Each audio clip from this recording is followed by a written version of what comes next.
सरकार 1 फरवरी को आम बजट पेश करेगी। मोदी सरकार के इस बजट से जहां आम लोगों को काफी उम्मीदें हैं, तो वहीं उद्योगपतियों को भी इससे काफी उम्मीद है। बजट पेश होने से पहले न्यूज 18 ने आम बजट के बारे में लोगों की राय जानना चाही, तो इसके लिए न्यूज 18 की टीम जबलपुर और चैंबर ऑफ कॉमर्स में पहुंची, जहां पर लोगों से बातचीत की गई।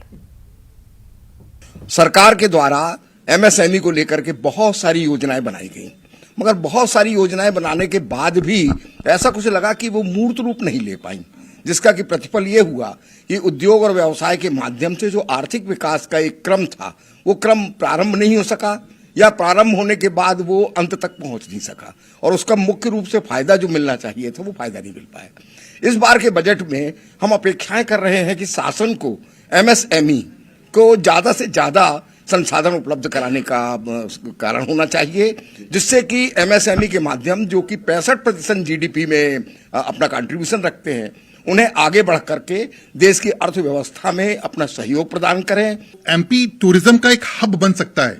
जबलपुर को अगर मैं धुरी मानूं तो यहाँ की 200 किलोमीटर की पेरीफेरी में 3-3, 4-4 नेशनल पार्क्स हैं। खजुराहो का इतना विश्व प्रसिद्ध मंदिर है। मां मैहर की यहाँ पर 100 किलोमीटर की दूरी पर उनकी स्थापना है।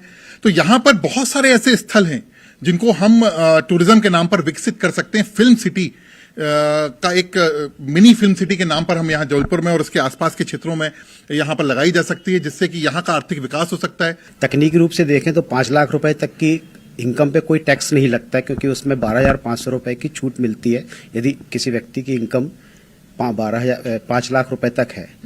परंतु उसमें एक तकनीकी प्रॉब्लम यह है कि यदि 5 लाख रुपए से 1 रुपए भी यदि आपकी इनकम बढ़ती है, तो फिर आप सीधे 20% के स्लैब रेट पे जाते हो, तो 13,500 रुपए टैक्स 13,000 रुपए टैक्स लगने लगता है।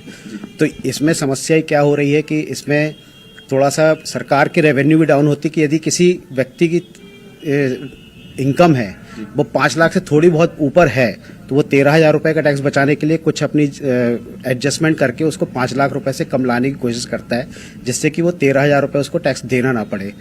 तो इसमें अभी कुछ 1-2 वक्तव्यों में वित्त मंत्री जी ने जरूर संकेत दिए हैं, जैसा कि पढ़ने में आता है कि इस बारे में रैशनलाइजेशन की बात उन्होंने कही है। तो हो सकता है कि इस बजट में वो रैशनलाइजेशन करें और जो बजट जो स्लैब है मतलब एग्जम्प्टेड इनकम का, उसको 2.5 लाख से बढ़ाकर 3 लाख या 4 लाख तक करने की बात भी है। और उसके बाद एक जो लोअर रेट है वो 5% है, जिसपे कोई टैक्स नहीं लगता है, वही 5 लाख रुपए का है। और अगला स्लैब सीधे 20% है, तो ये 5% से 20% के बीच में जो यूज डिफरेंस है लगभग 15% का, तो उससे मध्यम वर्गीय व्यक्ति करदाता को जरूर परेशानी होती है। तो वो एक स्लैब, उसमें कुछ एक नया स्लैब डाल के 10% का भी। और फूड प्रोसेसिंग प्लांट पर्याप्त मात्रा में बनाने की अनुमति मांगी है।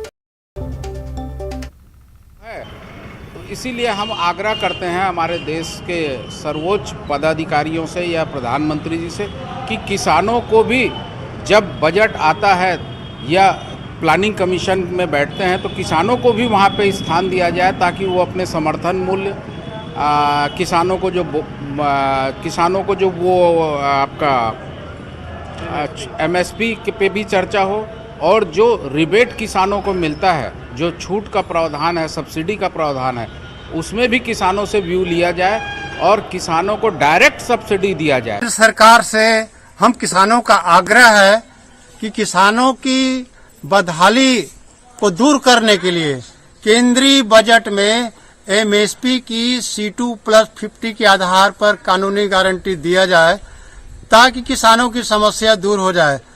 हम छत्तीसगढ़ नहीं, पूरे देशवासियों, पूरे देश भर के किसानों की मांग है, और सिर्फ एक ही मांग है, वो है एमएसपी की कानूनी गारंटी, जिसमें धान, गेहूं, कपास, गन्ना के अलावा दूध, फल, सब्जी को भी शामिल किया जाए। और अब आपको दिखाते हैं जुर्म की जोड़ियां। जब जीजा साले के जुर्म का राजदार बना और एक शहर में 2 दोस्तों